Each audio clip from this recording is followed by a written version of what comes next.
there's also another angle to all of this, which is the pure fear tactics that we have seen from some.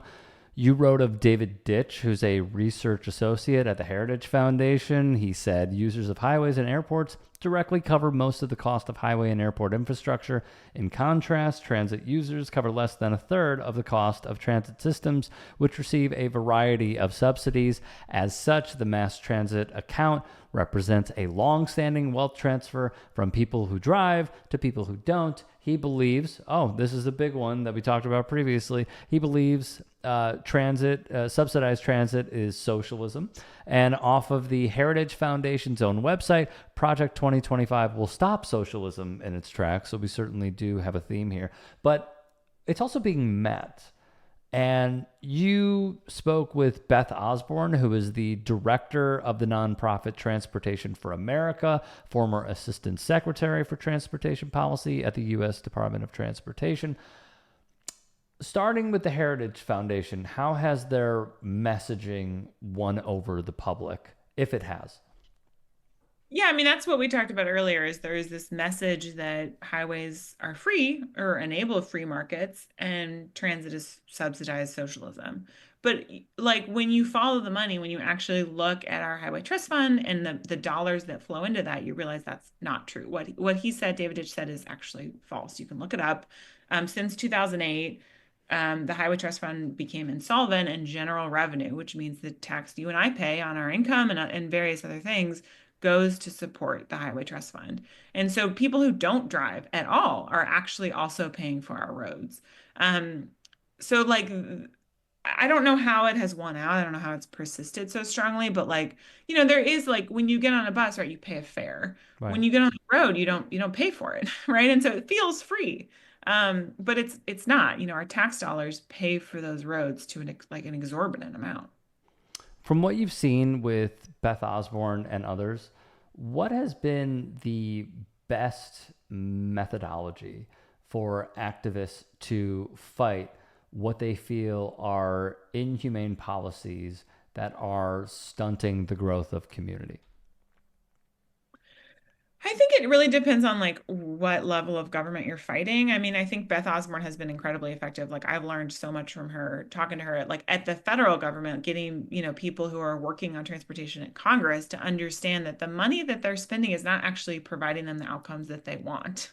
So I think like having a little more accountability, which, falls to journalists, it falls to lots of people, but uh a state DOT promises to widen a highway to fix congestion. Like nobody bothers to go back 5 years later to be like, did they fix congestion? Did they make your commute easier? And then oftentimes the answer is no, but like you don't see that headline in local newspapers. You don't see congressional delegations talking about that. Um, I think on the very like grassroots level, on the local level, this group in Houston called Stop TxSide I-45 did a really remarkable job of like mobilizing public opposition to this massive expansion. And they did that largely by going door to door in neighborhoods impacted by the expansion. So, this footprint of this highway expansion goes across 28 miles. It will displace 1,200 people, 1,200 homes, households. And then a lot of the neighborhoods right adjacent to the highway, people had no idea. They had missed a letter from TxDOT. They didn't speak English, perhaps. They were renters and their landlord hadn't told them. And so what they did is they spent, months going door to door in every one of these neighborhoods saying, hey, do you know about this expansion? Do you know that it's coming? Do you know what it'll do to your neighborhood? And really sort of galvanized a kind of very grassroots opposition that started showing up to city council, to the Metropolitan Planning Organization, getting very normal people are often excluded from these transportation decisions, participating in the process. They organized demonstrations, they got the mayor involved. And I think that that was really inspiring to me to see because these transportation decisions often they're so slow, they're so bureaucratic, they're so wonky. And I think what was very cool to see is like people sort of protesting on the street saying, hey, we don't want more cars. We don't want more violence. We want buses. We want bikes. And like making it much more tangible and real for people. Definitely. There was one other number that I saw, and again, I'm just thinking about this, excuse me, as a Chicagoan, that I'm on the L, and this read in your book, 9 out of 10 cars are occupied by a single person.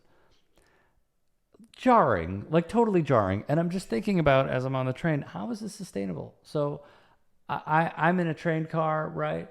And I'm just thinking about like, okay, so that person has a car. So that person has a car. And there's a good, I don't know, 30 people probably in that train car. So I'm just visualizing like how is this possibly going to play out in the long run? I understand we all have places to go, but there just needs to be better ways of doing this than having cars that have one person, and then especially with the effects of climate change that we had that we discussed as well. So it's just that one really stuck out to me. Like, wow, we are just so wasteful.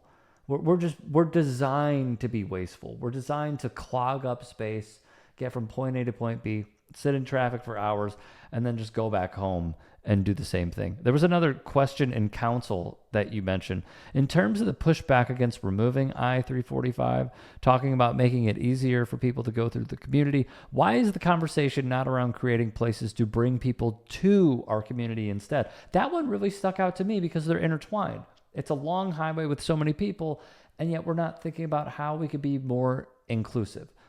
Have you possibly seen a pendulum shift since that question came up in city council?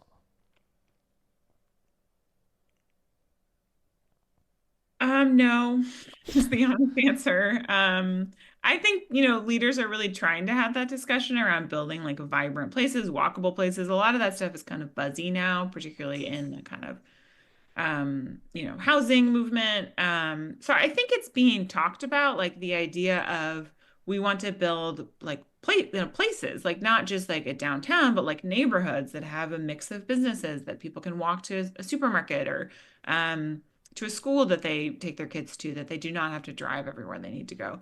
I think that is sort of percolating. I don't know that like has necessarily hit the mainstream yet, unfortunately. Mm-hmm.